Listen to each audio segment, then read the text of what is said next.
afternoon, ladies and gentlemen. Thank you, Mandira. I may not deserve such a grand introduction, but I didn't deserve a name like Twinkle either. But for both these outcomes, there is one person largely responsible, and that is my mother, who raised me in the most idiosyncratic manner possible. Everyone who's come here has spoken about not doing well in math. I was the opposite. So when I came to her as a plump nerd with my exam results, and I said, "Mom, look, I've got 97 in math," she said, "Well, it matches your weight." And even when excited about the success of when I was newly writing columns and I was excited about the success, I called her. And I said, "Mom, did you read my column today?" And she said, "No, but I want to tell you that yesterday I noticed none of your serving dishes match." At that point, I screeched, "What is the point of having you as a mother? I wish Hema Malini was my mother. At least I would get a Kent water purifier free." But over the years, I soon discovered the reason behind her peculiar, philosophy of raising me.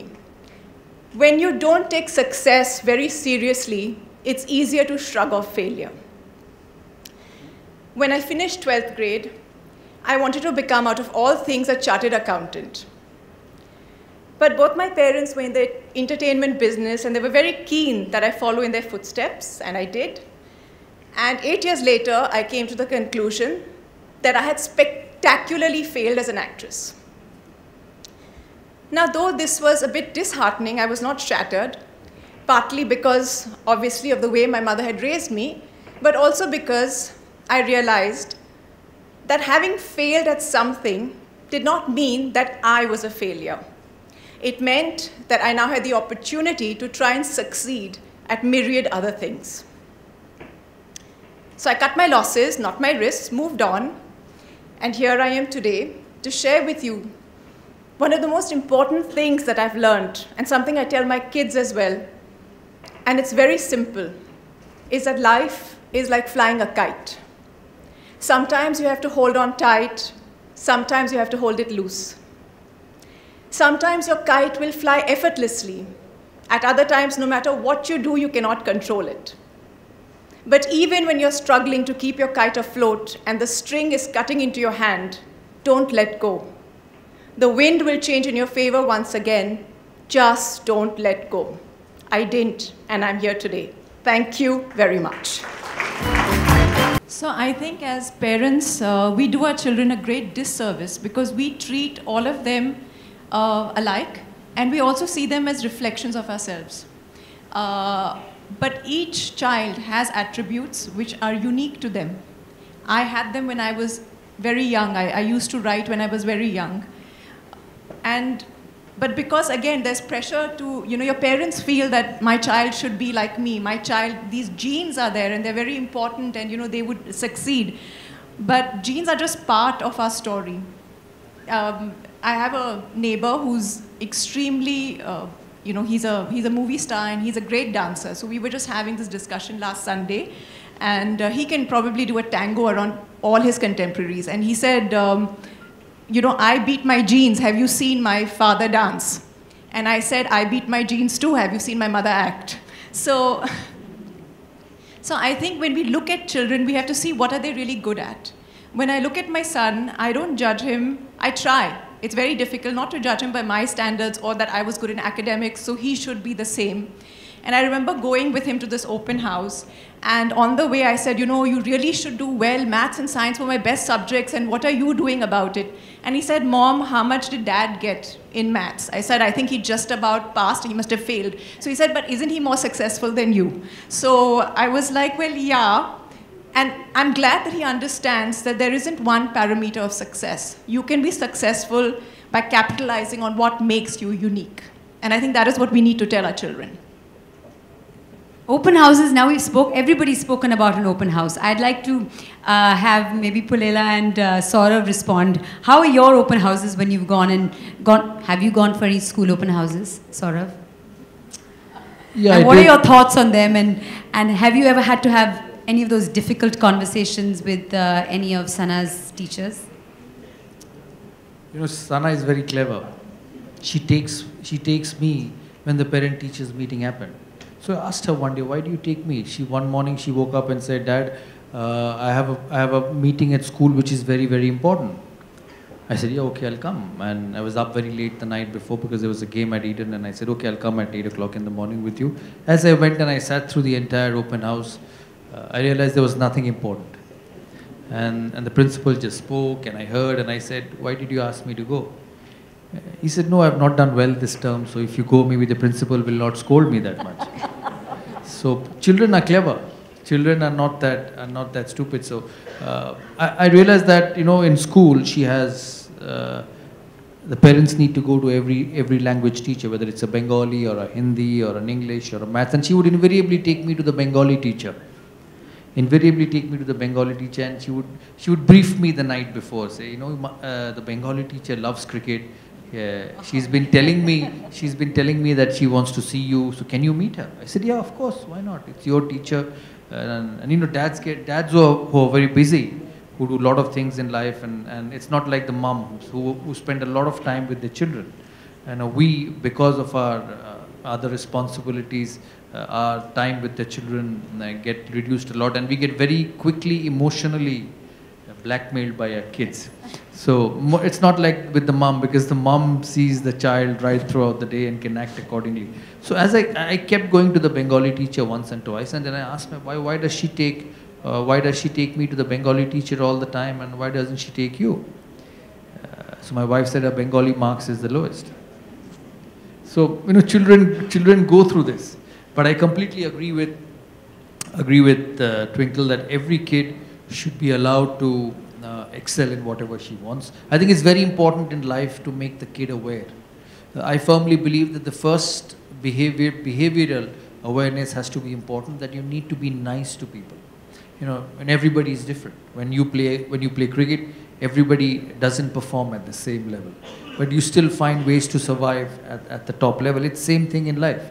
Everyone won't be the first boy in class or the first girl in a school, but everyone has qualities which are different from the other, and it should be allowed to develop. But awareness is very, very important. I am a big believer that you need to understand the tough things in life to realize how good life is. Absolutely. You need to see the lows. Yes. You need to see that to realize, and I keep telling my daughter that, you got to realize all these things when you give food to them, they eat half, they don't eat half. Then you teach them that, listen, there's so many people who don't get to eat, so you must finish or take whatever you want to eat. So these are basic principles which you bring your kids up, and then obviously at the end of the day, when they grow up, they realize what's good for them. With time, as they grow older, as they go to colleges, you realize what's good for their life, because till a certain age you don't know which is the right avenue for them in life. When you get to a certain age, you realize, and then you start directing them to that part of life and make sure that they are successful. But I am a firm believer, every human being, whether it's my boy or your boy or her children, they only get better with experiences. They only get better with what they see, what they go through, what they see their friends going through, and that's the biggest learning you go through with kids, and that is very, very important. Responded to failing, crossing that log, vis-a-vis the way the parents did. So Dr. Shetty will agree, babies are born with just two fears. There's a fear of loud noise and a fear of falling. And everything else we get from society, parents, and our environment. Children they live in a world of endless possibilities. We are the ones who put them in a box, and we tell them what is possible, what is not possible. I think the other thing also why the adults failed, and this happened to me, my son he decided I should go zip lining with him. And I'm a very lazy person. Unlike these two sitting next to me, I got a C in physical education. I don't know how you can get a C unless you just don't move and you're just sitting there. But we went ziplining. It was really difficult, and I kept complaining because, it was one of those athletic ones where you do a split and you go upside down, and I was very, very tired, and I kept complaining. And I realized that we adults, not only are we scared of failing, but we also treat fatigue as something that is very frightening. We take tiredness, and we decide we are only going to expel our energy in the gym for a certain amount of time, as if we don't get energy again. And I think children, they live for the moment. They will just, they're a burst of light, of energy, of joy. And rather than saying anything else, I wish we could live like children. And we could just be in the moment, which unfortunately as adults, we are not. To be part of a talk at the United Nations, and there were lots of entrepreneurs there. And, but I was intrigued by one particular one, Michaela Almer. She has a company called Me and the Bees Lemonade. She got an $11 million deal with Whole Foods, and she's 13 years old. And she told me her story. She said when she was 5, she got bitten by a bee, not once, but twice. And she developed this great fear of bees. After that, her parents, in order to dispel this fear, said, you must do some research, find out more about bees and what happens. And when she did, she realized that bees were soon going to be extinct. So she got her grandmother's recipe of lemonade, which uses honey instead of sugar, and she set up a small lemonade stand by the time she was 5. And so that she could raise money to save the bees. And that same fear of bees today has led to this empire led by a 13-year-old.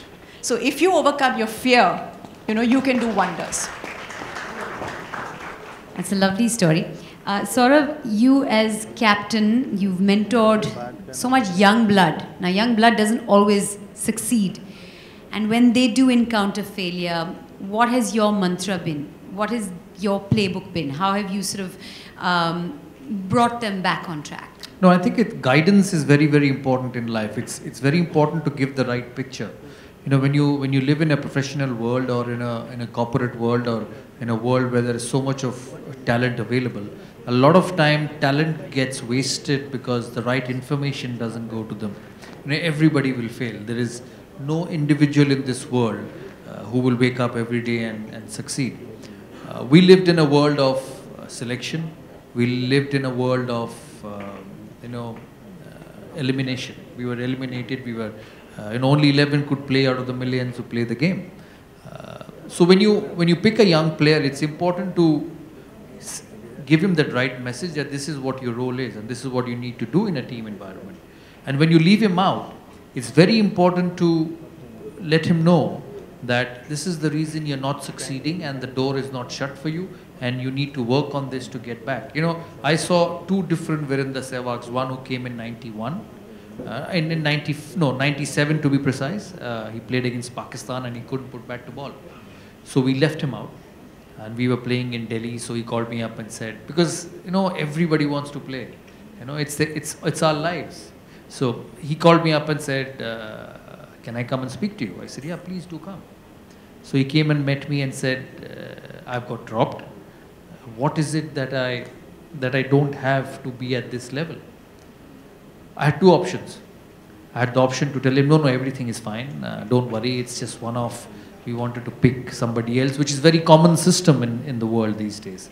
You never get the right reason. So, and I could have let him go for the 15-minute conversation and maybe I wouldn't have seen him for the rest of my life.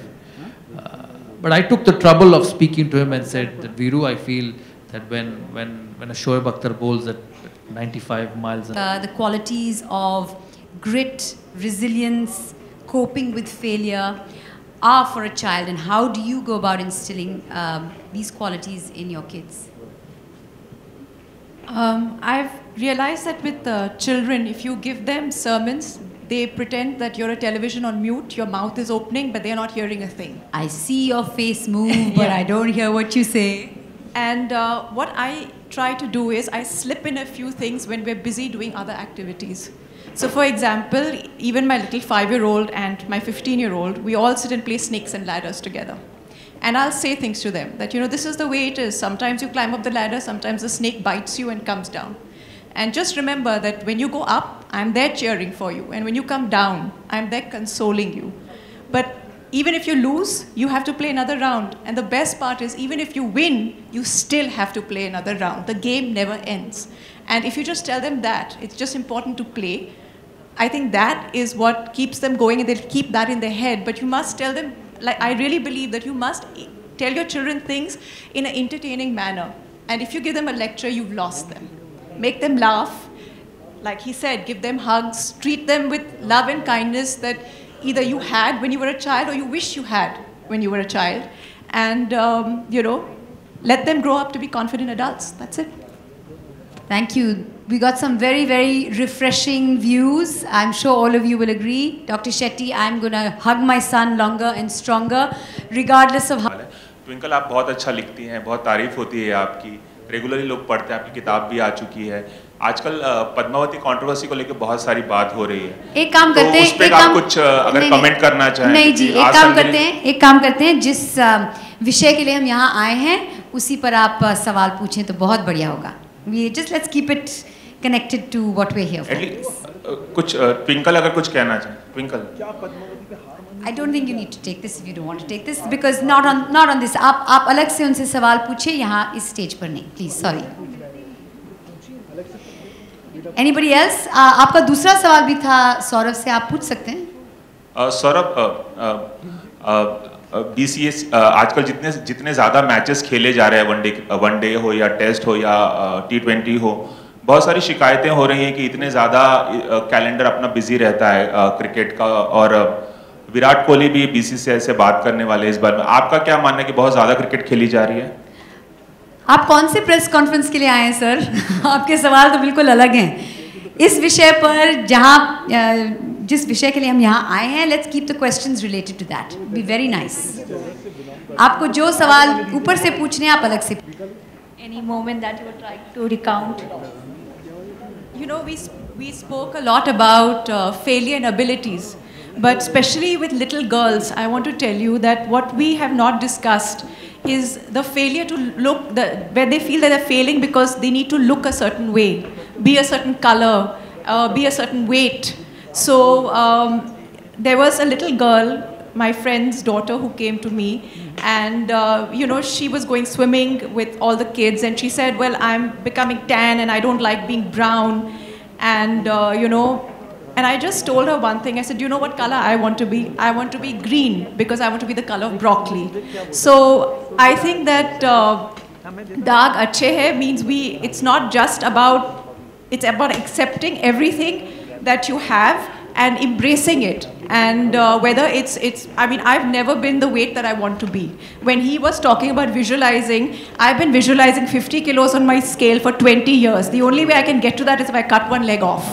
So I think it's about accepting all your flaws, and that is what daag achhe hai means. Have you ever found yourself in a situation when you have, you know, use it as a cliche or say, you know, daag achhe hain, go ahead, play, get soiled, get spoiled? I tell my kids that all the time. Sometimes I'm traveling I was traveling, you know, in the plane, and my daughter has this habit of taking that dirty in-flight magazine and chewing it. And while I'm thinking of how many germs are going in and how many people have touched this after going to the bathroom and not washing their hands, I tell myself, I just console myself, it's building her immunity. Dirt is healthy and dirt is good for her. On that note, that's beautiful. Thank you. On that note, we're going to say daag वाकई अच्छे हैं और हार को ज़रूर हराओ. And before we wrap, I'm going to request our guests to move towards that area because we're going to take a pledge.